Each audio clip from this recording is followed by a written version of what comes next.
¿A dónde vais? A escuchar el Kawin, ¿Qué cagüín? el podcast, po, el de Vida Digna.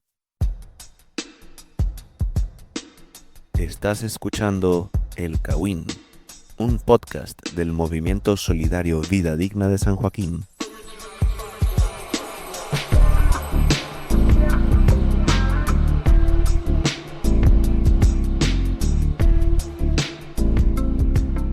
Le damos las bienvenidas a todas las vecinas que están escuchando este tercer episodio de su podcast favorito, grabado y producido en La Pobla, El Kawin. Para quien no me conoce, soy Óscar, dinamizador del podcast, y en este episodio queremos conversar sobre las disidencias sexuales y de género que han pretendido invisibilizar y no han podido de nuestras comunidades e historia como pueblo organizado y en lucha. Tengo el gusto de invitarles a escuchar la perspectiva de nuestros invitados de hoy y entender su realidad y poner en perspectiva el cómo nos afecta. Así que, sin más, quiero presentarles a Enrique y Gloria. Y hoy nos acompaña Paola, que la deben recordar del primer episodio, quien nos va a estar acompañando hoy en esta conversación. ¿Están listos para compartir con nosotros sus experiencias y reflexiones sobre las disidencias sexuales y de género? Hola, mi nombre es Gloria. Ya me recuerdan de los podcasts anteriores. En esta ocasión vengo a conversar en mi rol de persona disidente y de madre de un joven disidente. Así que vamos a entregar todos nuestros conocimientos y todos los aportes que podamos.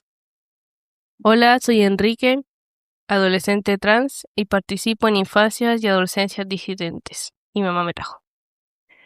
Bueno, mi nombre es Paola, hago parte del movimiento solidario Vida Digna en el territorio de San Joaquín y estoy muy feliz de poder estar hoy en esta conversación, en este día frío, este domingo frío, poder darnos calorcito a través de la palabra y del Kawin. Así que eso, como con muchas expectativas de qué pasa hoy en nuestro podcast.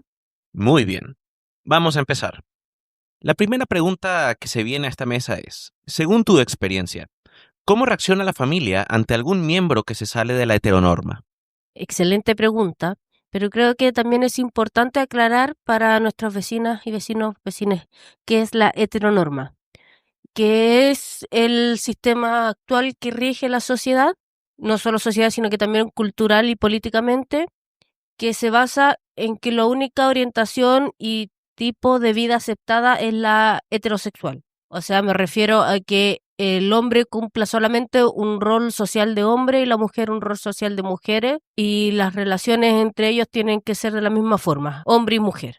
Y ahora ya hablando del círculo familiar, muy fácil detectar cuando una familia está incómoda cuando un miembro sale de la heteronorma, porque empiezan las críticas, el cagüín entre medio de los familiares, que hoy se pinta las uñas, que uy, mira cómo se tiñe el pelo, uy, mira, pasa mucho tiempo con la amiga, cosas así que en realidad no significan nada, pero para ellos al salir de la heteronorma ya les afecta como si fuera un daño personal a ellos mismos, cuando en realidad ni siquiera les afecta lo que haga la otra persona en su vida privada. En mi familia, según yo, fue algo divertido. Cuando yo conté el cambio que yo quería tener, empezaron a contar experiencias suyas también, diciendo que era una etapa, y empezaron a contar como cuando le gustaban las mujeres, cuando se vestían de hombre, cuando veía a tu papá con otro hombre, haciendo cosas que suponía que eran con mujeres, cosas así. Fue entretenido, no era lo que pensaba. En resumen, la familia salió del closet. Sí, a mí me parece muy interesante lo que plantea Enrique y Gloria, como que este tema ha sido durante muchos años como tratado por debajo, como que es un secreto a voces que hay familias donde las personas se salen de la heteronorma, pero siempre es muy escondido, como que aunque la gente lo sepa, cree que al no hablar de esos temas no existen, ¿no? Como que el silencio un poco es negador de esas existencias y por muchos años yo creo que muchas familias que sabían que familiares tenían otras formas de existencia, pero pretendían como esconderlo debajo de la alfombra, como se dice cotidianamente, y no conversarlo. Entonces, creo que igual estos ejercicios más de sinceridad, de enfrentar lo que a veces incluso también son las circunstancias accidentales que hacen que se hablen de los temas y no por decisión, porque ya la persona esté preparada para decirlo. Pero bueno, independiente de eso, creo que igual es un proceso, sí, como que hay que poco a poco ir naturalizando más, ¿no? Que conversemos más sobre estas otras formas de existir, de pensar, de interactuar con las otras. Y yo creo que estos espacios de conversación son importantes porque la pregunta un poco nos lleva a cómo reaccionan o cómo han reaccionado. Creo que las familias tienen formas muy distintas de reaccionar ante una situación así. Algunas, claro, lo hacen con violencia. Otras pueden ser un poco más como empatizar con la situación, con respuestas más amorosas. Entonces, como que sí hay diferentes formas de reacción y tal vez lo que infancias y adolescencias disidentes del movimiento quieren también generar es un espacio pues donde se pueda escuchar esas reacciones y esas formas de tramitar o de abordar estas situaciones. Y ahí adelantándome a una invitación que queríamos hacerles y que ahorita Gloria pues va a comentar mejor, pero es eso, cómo vamos ampliando los horizontes de sentido también de las familias, de las madres, padres, cuidadoras, cuidadores de las infancias y adolescencias disidentes, reconociendo pues eso que han hecho y cómo han tramitado estas situaciones. Sí, como dice Pau, estamos trabajando en la iniciativa de infancias y adolescencias disidentes, que es para darle un apoyo a las personas jóvenes que están iniciando o descubriendo su identidad o su sexualidad, para eliminar esa carga de que no es algo adecuado o que no existen. Estamos preparándonos, estudiando las leyes que existen ahora, los posibles riesgos, las modificaciones que se han planteado con el último informe 195 de una comisión de la Cámara de Diputados, donde quieren eliminar el apoyo en la salud para los jóvenes trans. Entonces, queremos invitarlos a un encuentro que vamos a realizar el día 5 de julio. La dirección las vamos a dar por nuestras redes sociales para confirmar ahí bien la dirección y la fecha, donde nos podamos encontrar los padres, madres, tutores y infancias y adolescencias disidentes para que compartamos experiencia, información y nos conozcamos entre nosotros, porque tenemos que formar nuestra red de apoyo con gente que nos comprenda, que nos entienda y que vaya y con las que compartamos el proceso que significa tener una persona disidente en nuestras familias. Bueno, y retomando a las preguntas, voy a contar mi historia personal, que bueno, ya lo expliqué, tengo un hijo que es un niño trans, de hecho está sentado al lado mío de Enrique, y la historia de cómo salió a la luz su identidad fue sencilla. Bueno, en familias con él y con mi otra hija siempre ha sido el tema abierto de las diferencias de diferentes tipos de familia, de las personas, de su privacidad, de su identidad, todo. Ha sido un tema bastante conversado, abierto, no hay tabú. Y un día fuimos al control adolescente y le dijeron, en ese control siempre le preguntan si quiere quedar solo o que la mamá lo acompañe. Él dijo, no, que mi mamá se quede. Y le empezaron a hacer preguntas, las clásicas, sobre su cuerpo, lo que le gusta, lo que no le gusta, si está interesado en tener sexo, si no, que para los hijos de repente son respuestas complicadas. Para él fue sencillo. Y en eso le preguntaron cómo él se identificaba. Y él no dijo, no me siento ni niño ni niña. Entonces, para mí fue como algo en el camino, desde su nacimiento hasta acá, me iba diciendo de que él no estaba cuadrando en lo binario, como que no actuaba como la norma social dice que debe ser una niña. Entonces, de ahí dije, a lo mejor puede ser que sea que no le gusten esas cosas, nomás que no le gusta el rosado. pero ya después pasó a una etapa en la que ya no era tan sociable, como que estaba más introspectivo. Y cuando salió esto en pandemia, de que no se sentía no binario, pasamos al acompañamiento psicológico y después de un tiempo no quería entrar solo a la psicóloga, así que yo entraba siempre con él, no interrumpía nada, solamente escuchaba. Y cuando él no sabía qué decir, yo le decía, no sé, pues puedes comentar de esto que me comentaste a mí. Y ahí como que ayudaba un poquito a que él se soltara. Y un día dice, no, yo soy niño, me siento hombre. Y fue como, ¿estáis seguro? Sí. Y desde ahí ya no cambió su identidad, sino que solamente ha reforzado su imagen propia. Lo bonito de esto, o lo que yo encuentro bonito, es que él puede escoger sus nombres. Ya no es el nombre impositivo que te pusieron los padres cuando tú naciste. Y él no sabía qué decir, cuál poner, cuál cambiar. Y yo le comentaba, siempre les conté que cuando él iba a nacer yo sentía que era hombre y que tuve un sueño en donde yo pedía que me dieran un nombre para ponerle. Y el nombre era Enrique. Entonces, con esa historia bonita de trasfondo, él decidió tomar ese nombre. Es sencillo, no, para mí no fue difícil. Es más difícil cargar con todo el estigma que tiene el resto de la parentela, pero como familia, que somos tres, Enrique, su hermano y yo, no nos costó. De hecho, su hermana está muy orgullosa, todo el mundo le cuenta que es su hermano, así que estamos, por ese lado, no tuvimos problemas. Podría contar ahora una historia de cómo estaba buscando mi nombre. Y al principio no sabía qué nombre ponerme y estaba preguntándole a mamá y dijo que ella me quería poner Aquiles. Y yo mi apellido no iba con el nombre de Aquiles. porque porque mi apellido es Barros. Entonces mi mamá decía que si me llamaba Aquiles iba, ¿cómo era? Aquiles Barro, Aquiles limpio, algo así era. Entonces dije, ya, bueno, ese no entonces.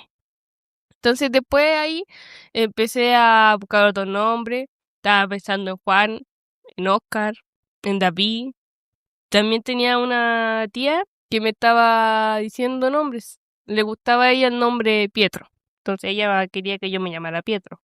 Y luego me contó la historia cuando estábamos durmiendo. Siempre nos contamos cuando estamos durmiendo. Y me contó la historia de que ella había soñado que un encapuchado había dicho que yo me iba a llamar Enrique. Entonces dije, está bueno el nombre. Y me puse Enrique. Y después tuve que ponerme a pensar en demás nombres porque yo dije, solo uno, qué aburrido. Y dije, yo así sin nombre social, tengo 3 nombres. Y dije, ya, vamos a hacernos otros 3 nombres. Entonces estaba pensando, ¿qué nombre combina con Enrique? Dije, no tengo idea.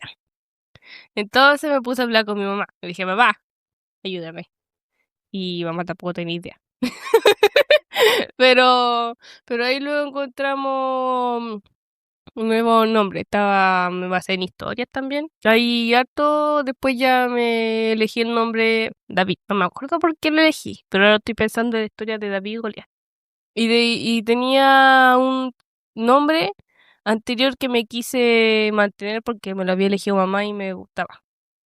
Era el nombre Pandora. Entonces era del mito de la caja de Pandora. Y ese era de Pandora que cuidaba la caja en donde se mantenían todos los males ahí allá adentro guardados. Y Pandora abrió la caja y lo único que quedó adentro fue la esperanza. Entonces ahí es de ese nació el nombre. Entonces me lo dejé y quedé como Enrique David Pandora. Qué interesante historia. Y con respecto a la reacción de la familia, ¿qué ocurre con tu familia extendida? ¿Cómo han reaccionado ellos? Cuando empezamos con esta transición, la familia más directa después de nosotros tres era mi mamá y su señor pareja, que eran adultos mayores que no entendían qué pasaba, que era su niña, su princesa, que era culpa de la mamá, que la mamá le aguantaba, que era porque la mamá le dejaba ponerse pantalones, que era porque la mamá le permitía hacer las cosas que quería. Y a pesar de todo eso, ha costado, a través de los años, ha costado que entiendan, pero paso a paso se van soltando, van aceptando. No voy a decir que aceptaron del todo porque no no funciona así. Sobre todo porque uno empieza después a averiguar así como, oye, ¿cómo puedo ayudar para que ellos entiendan? Te dicen, no, es que ya son tercera edad, su cerebro ya está en retroceso, entonces es más difícil que entiendan el proceso en el que está. Entonces, es una batalla constante con ellos. Ya no es tan agotador como al principio, así que vamos entendiendo las etapas de cada uno. Después no paso a mis hermanos, somos varios, y de todos somos 6, de mis 5 hermanos son 2 que entendieron completamente, y hay otros que todavía lo siguen tratando de niña, y con los que no hablamos sobre el tema son muy homofóbicos, transfóbicos, que son de los comentarios de es que cómo voy a dejar que mi hija entre a un baño con si va a haber un niño ahí que se cree niña o que se cree caballo, puras comparaciones que no corresponden. Entonces con ello en realidad comunicación no hay. Tampoco hago que mis hijos se comuniquen con ellos o con sus primas porque las primas son criadas con el mismo ideal y mientras no maduren y no crezcan no puedo saber cómo van a actuar o cómo lo pueden tratar. Aparte que también mi hija menor es una disidente por donde la miren.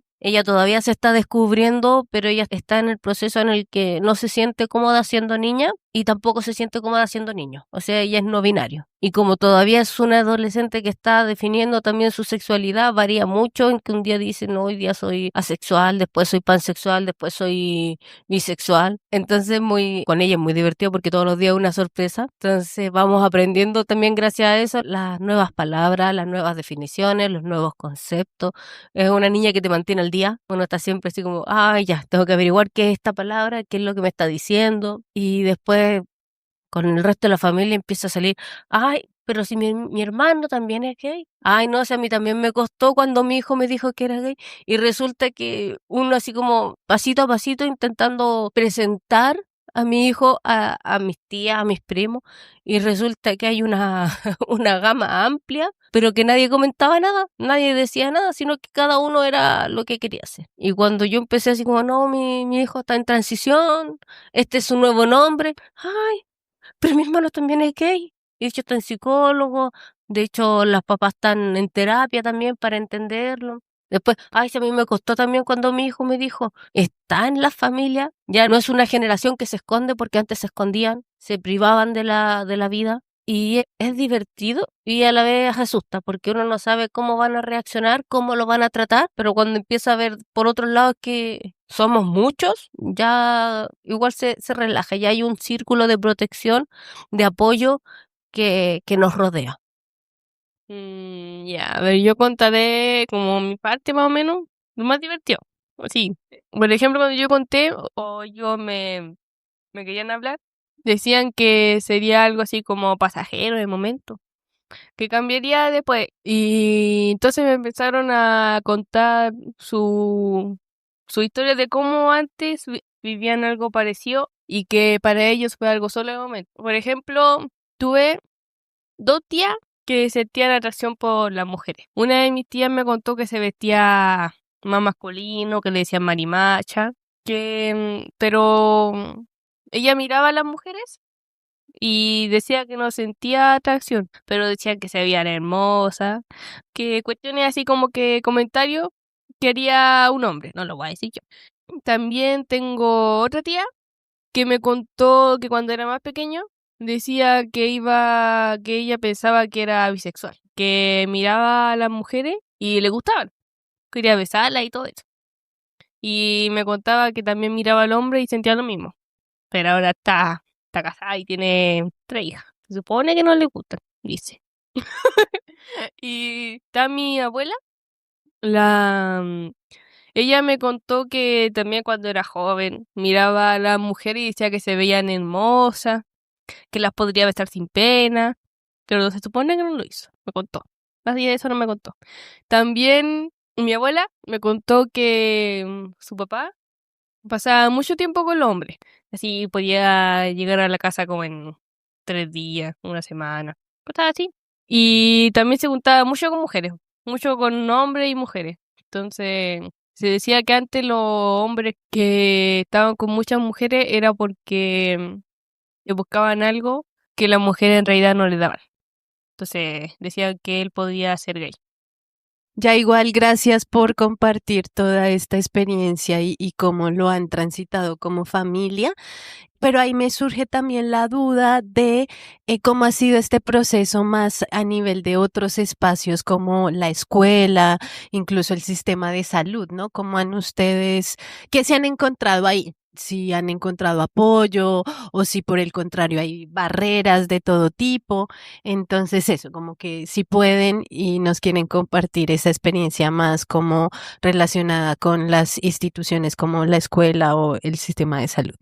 En básica, cuando llegué al colegio, avisé como cuando estaba en séptimo, octavo, por ahí. No me acuerdo bien. Pero acompañé a mi mamá para hablar con el director. Y los demás, no me acuerdo qué más era, pero eran otras personas. Y estuvo tranquilo. O sea, no tenían actividades o pensamientos homofóbicos o cuestiones así. No sé. Fue tranquilo. No hubo problema ninguno, después ya me respetaron así, 100%. Después cuando avanzamos más, trajeron a personas que sabían de eso, eran psicólogos, cosas así. Y se hizo más expandido el colegio en pensamientos. Después pasé a la media. O sea, ahora estoy en segundo medio. En esos 2 años me di cuenta que en el colegio en el que estaba era como una burbujita, porque era más seguro, era libre. O sea, no era como algo que no parecía violento ni opresivo. Ahora que estoy en la media, me doy cuenta de que de verdad hay gente que tiene así como más pensamiento cerrado y cosas así. Por ejemplo, está el inspector, que a veces me trataba de niña, hay otro profesor que me trataba de niña, cosas así, pero no era como si me afectara mucho de todas formas. Ya llevo un segundo año en ese colegio, ya aún hay gente que me trata de niña, generalmente por equivocación, pero ya se ha ido arreglando. Como comentaba Enrique, en la básica la recepción fue maravillosa, fue casi de ensueño, fácil. El primer año, como se presentó como no binario, a los profesores los enviaban a capacitaciones para que aprendieran cuáles eran las diversidades, cómo afrontar, cómo era la ley, para que no se pasaran a llevar sus derechos. Después, en octavo, cuando ya llegó con su nombre, fue el cambio de nombre social. No lo pueden poner en los documentos del Ministerio de Educación porque su nombre todavía no es legal. Y le daban una copia, no sé, el informe de nota eran 2, el oficial y el con su nombre social. Si le hacían un diploma, el diploma era con su nombre social, la lista de curso con la lápiz-mina encima le pusieron su nombre social para que ningún profesor se equivocara al pasar la lista. En los recreos ningún problema, los compañeros, a pesar de que era un colegio de bajos recursos donde iba la mayoría eran compañeros de la legua, que uno tiende a estigmatizar, jamás tuvieron problemas, no hubo una discriminación, no hubo un tratarlo mal, ni hablar mal. Así que como él dice, era una burbuja maravillosa. Y después pasar a la media me costó encontrar un lugar donde pudiera estudiar, que estuviera cerca de la casa, por el miedo también a los viajes largos, porque a veces como más uno lo sobreprotege, porque no sabe qué le va a pasar en un viaje que dure 1 hora. Entonces fue buscar un colegio que estuviera cerca, más o menos, con las ideas que ya teníamos, que no fuera un colegio grande, porque un colegio grande es más riesgoso. Entonces encontramos uno, postulamos, quedó. Y en cuanto empezamos, yo dije al tiro, mira, este es el nombre social, él es un niño trans. Y dijeron, sí, no hay problema, aquí se les va a respetar. Y el primer día ya tuvimos problemas porque ni siquiera habían modificado su nombre en la lista, como hizo el otro colegio con la pismina. No, es que no se puede hacer ninguna modificación porque es por ley. Después al pasar la lista, oiga, lo están llamando con el otro nombre.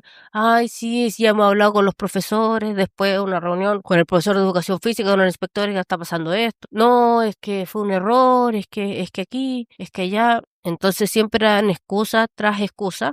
El problema es cambiarlo de colegio. ¿A dónde lo cambio? ¿Qué va a pasar si lo cambio? Porque aquí ya por lo menos su círculo de amigos, su curso no ha tenido problema con él. El problema son los adultos. El problema de esta sociedad son los adultos. Profesores que no aceptan las nuevas identidades que tienen los adolescentes. En el consultorio, CESFAM, SECOF, súper bien. En cuanto apareció su identidad, empezaron el asistente social, ya vamos a cambiar el nombre al tiro, se hizo todo el papeleo, le pusieron nombre social. Entonces en su registro todavía aparece su nombre legal y su nombre social. Pero en el hospital uno iba a pedir la hora al hospital y en el hospital ya lo llamaban como Enrique. El otro nombre no se usaba en casi nada. Entonces, ¿por qué si el hospital que es de salud lo puede hacer, porque un colegio no puede? Entonces, por eso es el proceso de estudiar las leyes, de ver qué es lo que dice, de ver cómo uno se puede ir defendiendo de lo que ellos van diciendo. En el hospital estuvimos primero con psicólogo, el psicólogo pasó al psiquiatra para descartar cualquier enfermedad de salud mental, se le dio el alta, después se pasó en el hospital al endocrinólogo, que le explicaron cuál era su situación, le dieron los pros, los contras sobre el tratamiento, que le explicaron que el tratamiento no es para cualquier persona ni en cualquier momento, sino que cuando él ya cumple una etapa de crecimiento, de desarrollo. Y cuando él tenga esa etapa de crecimiento, recién puede optar al tratamiento hormonal, que es importante aclararlo, porque la gente cree que porque un niño de 10 años se define como niña, le van a dar hormonas al tiro. No, es mentira, hasta que él no termine su desarrollo natural del cuerpo no se le puede hormonar, porque le está dañando el crecimiento, le puede dañar el hueso. Es importante porque te lo explican todo, con detalle. Después esperar una hora porque tiene que atenderlo un equipo multidisciplinario que era psicólogo, asistente social y pediatra en el hospital. Fuimos a la primera entrevista donde dijeron, ya, sí, nosotros le vamos a dar la hora por teléfono. Nunca llegó esa hora, nunca llamaron, seguimos esperando 2 años esa hora. Ahora esperar. El otro día mismo estaba viendo un video en TikTok, una fila del hospital Ezequiel, que era desde la entrada del hospital hasta la Gran Avenida. Era metros y metros de papás yendo a pedir hora para sus hijos. Porque la primera hora del ingreso es fácil, pero la hora del control no existe. No hay hora, no hay cupo. De hecho, uno va a pedir la hora y ya hay un papel que te dice el mismo día que se acabaron la hora de oftalmología, de neurólogo. Entonces, uno va perdiendo, se va cansando con esas horas médicas porque no hay.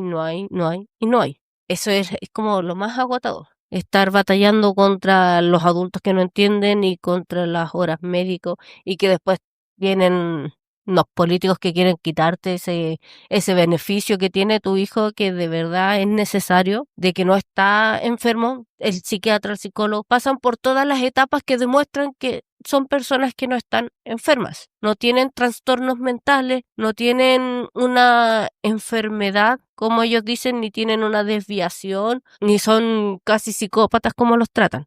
Son niños, son adolescentes que necesitan apoyo, que necesitan cuidado, que existen, que no porque sea un niño que ahora es niña va a entrar al baño de mujeres y va a ponerse a tocar a todas las niñas que hay ahí. Eso no pasa. De hecho, si pasa, van a ser niños normales, tradicionales, que sí, hoy en la actualidad se meten a los baños de las niñas y esas cosas pasan. No es como que sea necesario que me vaya a vestir de mujer para entrar al baño. Mentiras. Sobre todo en los liceos, donde ya son más grandes, todo eso se ve. En los colegios de básica, cuando llegan las niñas comentando que no, se metió este niño al baño. No, este niño andaba mirando. Son niños heteronormados. No son niños trans, no son niñas trans, no es personas en su mayoría del colectivo. Son niños, niñas heteronormados que se sienten con el poder de hacer lo que quieran. Mientras los otros que necesitan el apoyo, necesitan su espacio, se les quiere quitar porque no son heteronormados. Porque un grupo de gente que se excusa en una religión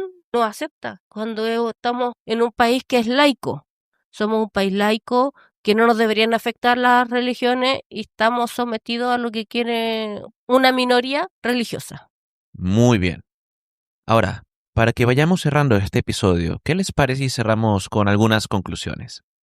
¿Qué le dirían ustedes, tanto a la comunidad como a las compañeras disidentes, sobre la necesidad de organización y lucha?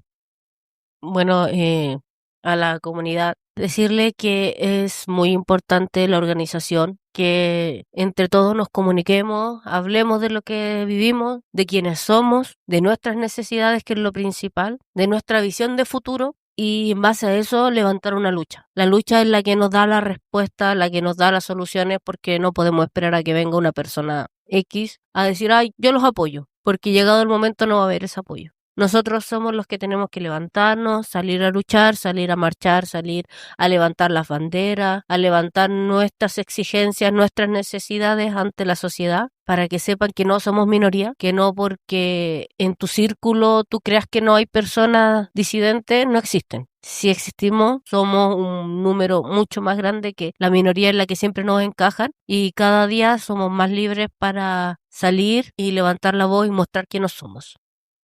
Y yo lo que puedo decir, que simplemente existan, que se visibilicen. Y existan nomás, que se organicen, que disfruten, que demuestren que existen. Que sean ustedes y ya, vivan.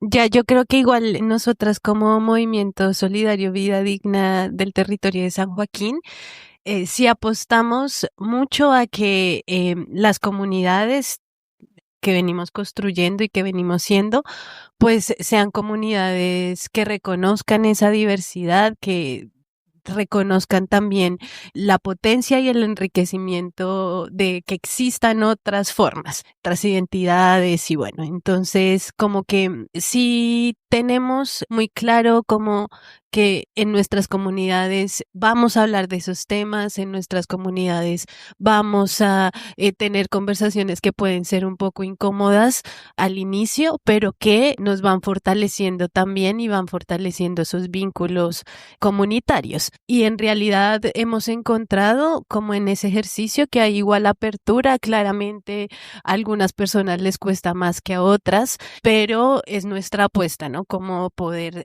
trabajar en eso, y eso lo hacemos en los comités de vivienda, en las diferentes iniciativas educativas de migrantes, etcétera.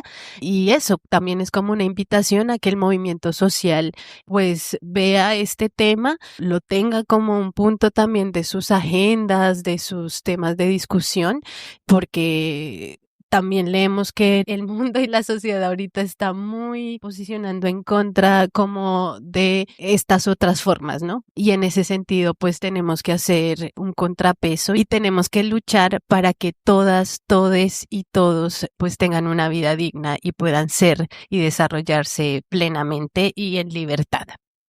Y bueno, ya para finalizar y no extenderme más, aprovecho para hacer 2 invitaciones. La primera es que junto con el Centro de Estudiantes de la Institución Educativa Horacio Aravena Andaur, la Asociación de Trabajadoras y Trabajadores de la Educación, ASOTE, y nosotras como Movimiento Solidario Vida Digna, hemos decidido como juntar nuestros esfuerzos y en alianza llevar adelante un preuniversitario popular y comunitario, donde pues estamos convocando a estudiantes, a egresadas, a jóvenes que quieran prepararse para la PAES 2025. Entonces, en estos momentos estamos haciendo una convocatoria a educadoras para que se sumen al grupo pues de docentes. Y a mediados de julio empezaríamos con las clases.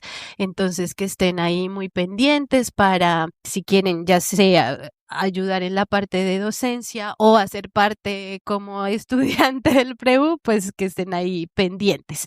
Este ejercicio igual pues también pretende como desarrollar embriones de gestión comunitaria, ¿no? Que podamos también fortalecer nuestras capacidades de lucha y trabajo territorial como movimiento estudiantil, como movimiento sindical y popular y comunitario. Y la otra invitación es que junto con Azote convocamos a trabajadoras y trabajadores de la educación, también apoderadas y apoderados, a inscribirse a el Comité de Vivienda del territorio Gabriela Mistral, en la que está la comuna de La Granja, Macul y San Joaquín. Los requisitos los voy a decir así rápidamente: es el certificado de la libreta de ahorro, la fotocopia del carnet de identidad, el registro social de hogares y sobre todo el compromiso y la disposición de lucha. La información, el formulario de inscripción lo pueden encontrar en el perfil de Instagram de nuestro movimiento y también ahí hay unos números de contacto donde estaremos resolviendo dudas, cualquier inquietud. Entonces eso, animar a las trabajadoras y apoderadas de la educación a luchar y organizarse también por una vivienda digna. Y desde esta mesa les invitamos a visitar nuestra página web www.msvidadigna.org, pues allí podrás acceder a todas nuestras redes sociales y especialmente en nuestros canales de comunicación directa, WhatsApp y Telegram. Todo eso en, nuevamente, www.msvidadigna.org. Además, puedes seguirnos en nuestras redes sociales como Instagram y TikTok, con @vdsanjoaquín, desde donde podrán enterarse de lo último o acceder a otras redes que prefieran. Sugerimos especialmente visitarnos al WhatsApp o el Telegram, pues ahí les aseguramos que les llegarán todas las notificaciones, sin spam, lo prometemos, de nuevos episodios y noticias del movimiento de San Joaquín. Nos escucharemos justo aquí en El Cawin, cawineando desde la Pobla. Hasta la próxima.